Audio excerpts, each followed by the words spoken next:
What is up, everybody? Welcome back to RacingDudes.com. Welcome back to another one of our previews. It's a new week, and we're going to Saratoga for this one. Good racing at Saratoga and Del Mar this weekend, but we'll go to Saratoga race number 9 on the card. It is the Grade 2 Vanderbilt. Put it up on the screen for you now. Going 6 furlongs on the dirt. Field of 8 this year, and I don't think it's stacks up to what we've seen normally in the Vanderbilt. I will say that this is usually a really, really tough race, and we've seen some really good horses win this race. And I don't think there are bad horses in this race, but we are lacking kind of that superstar in this field. But like I said, I don't think they're bad. I just don't think it's the superstar field that we usually see. Good group here of 8. That's how we should describe it. Let's go through a 1 through 8, and we'll start with the number 1, Damon's Mound. Damon's Mound, a horse, like you said, this is a good group. He's won 4 out of the last 5 races, a Grade 3 event at Belmont at the Big A, 5 races back. And then just ungraded stakes after that at Gulfstream and Tampa, winning 3 out of 4 there. 3 of those races were against Florida breds. The one open company race at Gulfstream, he did lose to Jack's Promise by 3 lengths. So that is something to kind of note there. He was in the Vanderbilt last year, going up against Bookham, Dano, Mulligan, and Nakatomi. So again, that's kind of what I meant when I was opening this thing up. And you look at last year's top 3 runners, Bookham, Dano, Mulligan, Nakatomi. Now, I think any of those horses, you take their current form that are in coming into last year's race, and you put them in this year's race in that same kind of current form, how they looked going into last year, I think they're a winner. Bookham Dano was running last weekend at Monmouth on Bookham Dano Day in the state of New Jersey. And then, of course, Mulligan no longer around. I believe he was retired, and Nakatomi just scratched out of one of the Iowa stakes up at Prairie Meadow. So I'm not sure what's going on with him. But anyway, we do have the 4th place finisher, and he doesn't look too bad in this race. I kind of think, even though this is a little bit of a weaker graded stakes event, like, I've been documenting here, I still think he's just a little bit of cut below when it comes to running in these types of races. I think he's got his best shot ever in a Grade 2 or Grade 1 event here to win it. I think he'll run well. We'll see what he does here. I think he should be on or close to the lead, breaking from the rail. There's not a ton of pace, so I think the pace sets up for him pretty well. I think he'll show up and run very well. The number 2 is Crazy Mason, and this is kind of, just a horse that you can count on to make a run at the end and maybe hit the board, and that's kind of it. This horse has only had 5 wins and 21 starts. It's been a while since we've seen him win, back to April of last year. And look, he runs in these races and he hits the board. That's kind of how it goes. He was 6th last time out when stretching out to a mile at Churchill, but the race before that, he was 3rd in the Churchill Downs at 7 furlongs. In the Commonwealth, he was 2nd. Cigar Mile last year, he was 3rd. The Vosburg, he was 2nd. Forgo, he was 3rd.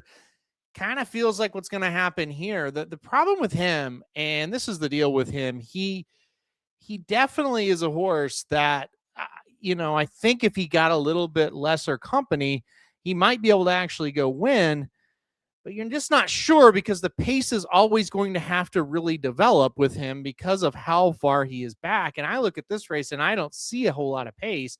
I think he's going to struggle here. He may hit the board. I don't really think he's a serious win contender, even though this is a little bit of a weaker race compared to some of those that he was facing, especially last year. The number 3, Cat on Time. This horse trained by David Jacobson. Tyler Gaffleone's going to have the mount here, just like he did 3 races back when this horse won an allowance at Ellis. That was in August of last year. Finished up last year on September 12th with another allowance win at Churchill Downs. Long layoff, 297 days, came back on July 6th and won an allowance race at Horseshoe, Indianapolis, and comes right up here. This horse kind of reminds me a little bit of kind of the poorer man's version of Banishing, a horse that David Jacobson also has. I mean, I think Banishing would look really, really good in this race, actually, and I'm not sure Cat on Time looks great, but he doesn't look bad. He comes in off those 3 straight races, and, Jacobson can kind of jump up, find a spot like this, and sometimes a horse can run pretty well under him. So I don't think this one has without any chance here. I did not pick this horse to win. Would not be shocked if this horse jumps up and hits the board. The number 4, Just Beat the Odds. I do really like this one. coming off of a poor effort last time out, but that was the first race after going over to Saudi to run in the $2 billion sprint there on Saudi Cup Day. Only got beat 3/4 of a length to Imagination. Not sure what was really behind him there. Not sure if anything was very good minus Imagination, and just beat the odds. I thought ran very well. 3 races back. That was back December 6th of last year. Won the Elite Power Stakes by 2 3/4. Beating Acoustic Ave, a horse that's not terrible. 4 races back, but we are dating back to April of last year. This horse was second, only beating a neck to Surveillance. He's not too bad of a horse. So, been keeping good company. Now, last time out at Delaware in an ungraded stakes race, third, beaten 2 lengths. And Irad Ortiz was down there riding that day, and the horse still was third. But I think just kind of needed a race after coming back from Saudi. We should see this horse bounce back and run better, and I think that makes him a player in this one. The number 5 is Nutella Fella, a horse that, if you remember, was a huge 54-1 winner of the Hopeful Stakes right here at Saratoga back in September of 2023. He only had 1 race in 2024 because of injuries. It was the Woody Stevens where he ran third at 20-1. Right here at Saratoga. 2025, last year, he did have a win at Tampa in a stakes race. He did come up here to Saratoga and ran in the True North where he was 4th, beaten by Bookham Dano, Mullican, and Crazy Mason. Pretty good horses. 2 races back of the Bold Ruler, which was in November of last year. This horse was 5th, beaten by Damon's Mound, and then last time out was 7th at Tampa. That was back in November 28th. So this will be the first start of this season for this horse. 239-day layoff. Joe Sharp takes over the training as well. Gregory Sacco was training this horse. He also trains the 4. So, he will not have 2 in here because Joe Sharp now has the 5 Nutella Fella. I really want to see one from this one. I'm not giving Nutella Fella much of a chance here, but to be honest, I didn't give him much of a chance when he won a couple other races, so including that Hopeful Stakes. So we'll kind of see how that goes, and maybe he can kind of outrun the odds once again. The number 6 is him, a horse shipping in from Kentucky for Ron Moquette. This is a nice one here who won a stakes race last time out at Laurel and did pretty well, looked pretty well doing it, 5.5 lengths and kind of blew him away.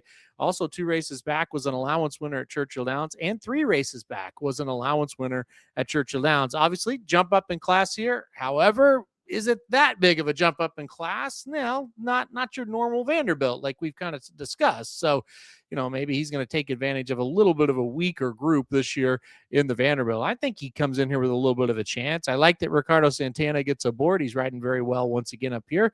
No surprise there for that one. So I think it's a smart move to send him up here. And we know Ron Moquette, he's done pretty well with sprinters, talking about Whitmore specifically. Number 7 is T-Craft. Bill Mott trained horse here. Flavian Pratt gets them out. 2 races back was an allowance winner at Belmont at the Big A. Last time out, beaten 5 3/4 in an allowance at Belmont in the Big A. Just 4 wins and 13 starts. We have seen this horse once, I should say, go up against Grade 1 company. Got 5th in the Woody Stevens back in 2025. Also 5th in the Amsterdam. I think he's a little bit outclassed here. I think an allowance field would be better, but they're going to take a shot here in a weaker field. Not really for me in this spot. And then finally, shipping up from Churchill Downs is the number 8 Built. And Built is a horse you probably remember when he was on the Kentucky Derby trail. As a 2-year-old, he won 2 straight races to end that 2-year-old season. And then at 3 was kind of around a little bit at down at Fairgrounds, 2nd in the Lecomte, 3rd in the Risen Star, 5th in Louisiana Derby. Couldn't make the Derby, ran in the Pat Day Mile, didn't do anything at all there. Kind of got, I would imagine, got injured out of that because we didn't see him for a while. After trying that Derby, they've kind of gotten back to what this horse likes to do. And this horse likes to go short. He likes to sprint. Since coming back from the Derby trail and trying that, he's won 3 out of 6 races. He's looked pretty good doing it. And all 3 of the wins that came against Allowance Company. When he took on Stakes Company, he is 0 for 3. However, there's a little bit of caveat to it, right? The first stakes race he tried was on the turf, so I don't worry about that. I think they were just experimenting that day to see if he could do it. Take that one out of there.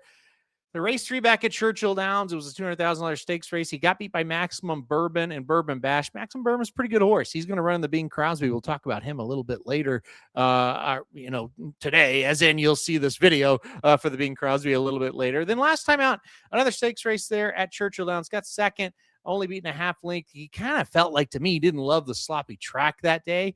That, if I'm not mistaken, I believe that race was on Stephen Foster Day, and at least I know. Actually, I shouldn't say I think, I know it was. So anyway, I thought it was a decent race for him. It really, I think he should have won, to be quite honest with you, but I still thought he ran it pretty well. So that is the field of 8 for this year's Vanderbilt, and I'm going to go number 8, Built on top. I think this is going to be a good spot for him. You look at the weather forecast; it does look like it's not going to rain on Saturday, at least the extended forecast. And I think if he catches a dry track, I think he's the best horse here. So I went number 8, Built on top. I do think he's going to run well here.